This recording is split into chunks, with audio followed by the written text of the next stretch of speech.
214 मार्च को हमारा कक्षा 11वीं का हिंदी का एमपी बोर्ड का वार्षिक परीक्षा का पेपर होने वाला है। लगातार मैं आपको तैयारी कराते जा रहा हूं और क्रम से आपको सभी टॉपिक पढ़ाते जा रहा हूं। क्रम से आप प्रॉपर तैयारी करना चाहते हैं हिंदी विषय की तो क्लास 11th हिंदी वार्षिक परीक्षा इंपॉर्टेंट क्वेश्चन आंसर के नाम से प्लेलिस्ट है, प्लेलिस्ट पर जाकर क्रम से वीडियो देखकर आप क्या तैयारी कर सकते हैं। इस वीडियो में दोस्तों हम वेतान पुस्तक के अति महत्वपूर्ण प्रश्न उत्तर देखने वाले हैं। यहाँ से दोस्तों आपका 2 नंबर क्वेश्चन आपका आता है। ओके, तो यदि आप क्या है 2 नंबर फिक्स करना चाहते हैं तो मात्र केवल मैं आपको 10 क्वेश्चन बता रहा हूँ, 2 लाइन के उनके आंसर रहने वाले हैं। वीडियो को देखते ही देखते आपको क्या है तैयार हो जाएंगे। ओके, बस मुझे आपका 5 से 6 मिनट दे दीजिए और वीडियो को कंप्लीट देख लीजिए। सुनते ही सुनते आपको क्या 10 क्वेश्चन है वो पढ़ के रखना है आपको, जो कि क्या है बहुत ज्यादा महत्वपूर्ण रहने वाले हैं।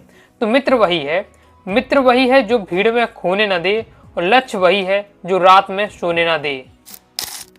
सबसे पहले दोस्तों हमारा क्वेश्चन है, लता मंगेशकर के गायन की विशेषताएं लिखिए। तो लता मंगेशकर इनके गायन की विशेषता बहुत ज्यादा महत्वपूर्ण क्वेश्चन है। किसी न किसी क्वेश्चन ये सेट में जरूर क्वेश्चन आपका आना ही वाला है। हर साल ये क्वेश्चन आता है, हर साल मतलब आने का फिक्स ही है।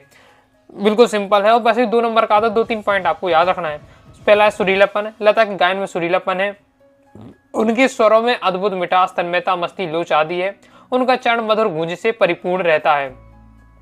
कोमलता और मुग्धता। लता के स्वरों में कोमलता और मुग्धता है, स्वरों में निर्मलता है। लता के स्वरों में निर्मलता है तथा उनके गायन की झलकता है।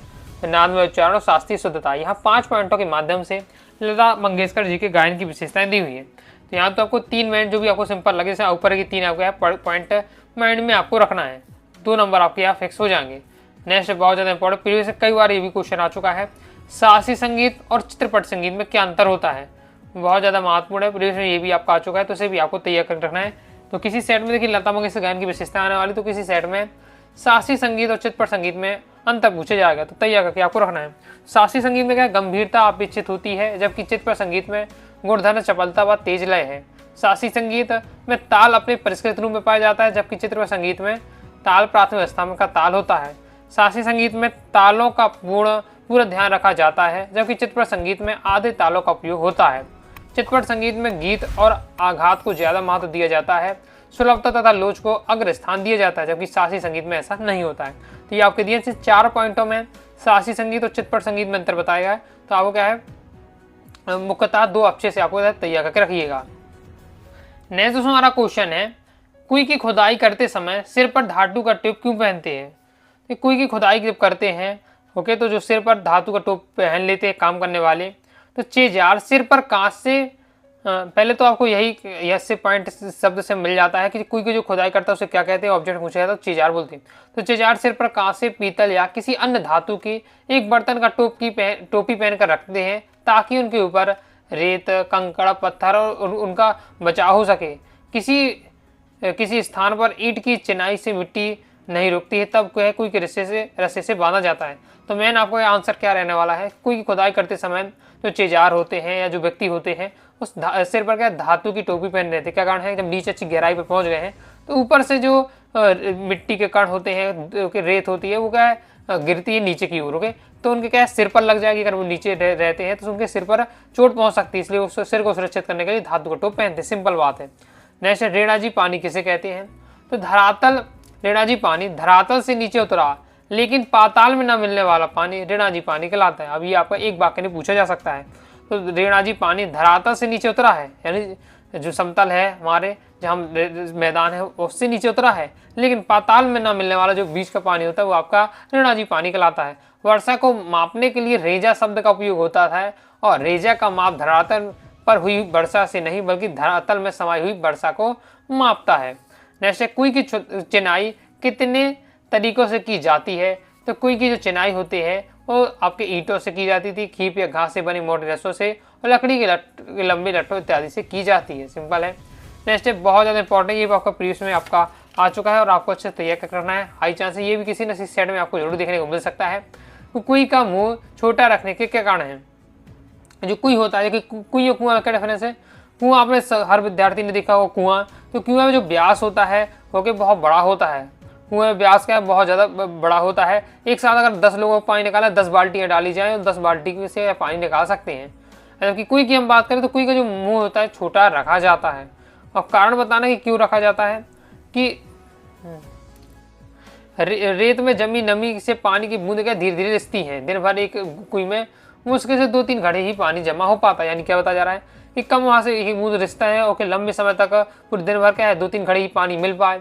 और यदि उसका मुंह बड़ा होगा, कुएं का मुंह बड़ा होगा, तो क्या बहुत ज़्यादा गर्मी पड़ती है। ओके, जैसे राजस्थान वाले एरिया हो गए तो बहुत ज़्यादा गर्मी पड़ती है, जैसे थोड़ा बहुत पानी, वैसे पानी मिलता नहीं है, थोड़ा बहुत जैसे भी पानी जोड़ा वो भी क्या है वाष्पीकरण की क्रिया द्वारा क्या वाष्प बनकर उड़ जाएगा।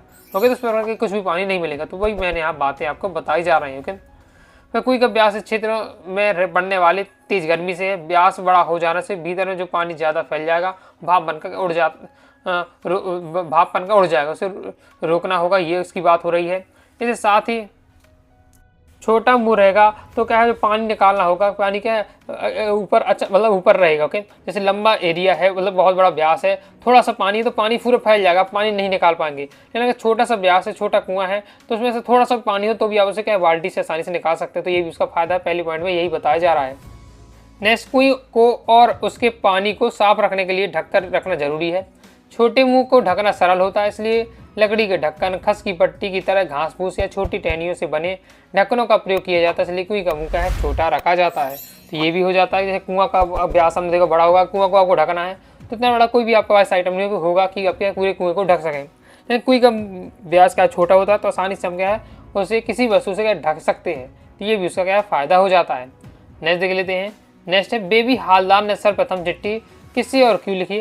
तो बेबी हालदार ने सर्वप्रथम चिट्ठी तातुस के कोलकाता में रहने वाले बंधु, जो उनसे उम्र से 1 वर्ष बड़े थे, को लिखी थी। यह चिट्ठी बेबी हालदार ने तातुस के कहने पर बंधु द्वारा भेजी गई चिट्ठी का क्या जवाब में लिखा था। नेक्स्ट हमारा क्वेश्चन है, नृत्य और नृत्यक में क्या अंतर है।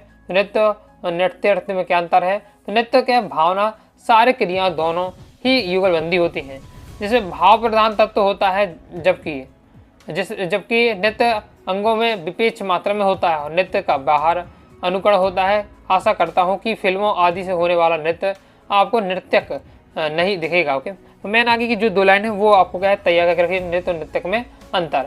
आगे नेक्स्ट हमारा क्वेश्चन है, पालर पानी किसे कहते हैं। तो पालर पानी क्या है, बरसात का सीधे रूप से मिलने वाला जल, वर्षा का यह जल जो बहकर नदी से, तालाब से आदि से एकत्रित हो जाता है। तो पालर पानी आप समझ गए, बरसात से सीधे रूप से जो मिलता है हमें, और वर्षा जल, ये वर्षा जल से, तो पालर पानी में क्या लाएगा, जो वर्षा का जल हो जाता है, जो क्या है नदी तालाब आदि में एकत्रित हो जाए, वो भी आपका पालर पानी कहलाएगा। नेक्स्ट और लास्ट हमारा क्वेश्चन रहने वाला है, गुप्त काल को कलाओं का स्वर्ण युग क्यों कहा जाता है। तो गुप्त काल में प्रौद्योगिकी यानी टेक्नोलॉजी से लेकर साहित्य स्थापना और मूर्ति कला के क्षेत्र में नई प्रतिमाओं की स्थापना की गई, जिससे यह कला भारतीय इतिहास में स्वर्ण युग के रूप में जानी जाती है। गुप्त काल को कलाओं का स्वर्ण युग क्यों कहा जाता था, इसमें क्या है टेक्नोलॉजी से लेकर प्रौद्योगिकी से लेकर साहित्य स्थापना, मूर्ति कला के क्षेत्र में भी क्या नई प्रतिमाओं की स्थापना हुई, जिससे यह काल भारतीय इतिहास को क्या स्वर्ण युग के रूप में जाना जाता है। तो इस प्रकार दोस्तों मैंने आपको वेतन के 3 महत्वपूर्ण उत्तर बताए हैं, जितने बताए तैयार कर लीजिए। बाकी और भी क्वेश्चन आपको मिलता है और आपको लगता है इंपॉर्टेंट है, आ सकता है, तो उसे भी आपको अपने हिसाब से पढ़ के रखना है। तो आइए दोस्तों, आपको वीडियो से लाइक और सब्सक्राइब जरूर दीजिए। साथ ही टाइम जो व्हाट्सएप ज्वाइन कर लिया, डाउट आता है आप जरूर पूछ लीजिएगा। मिलते हैं नेक्स्ट वीडियो में, तब तक के लिए बाय बाय।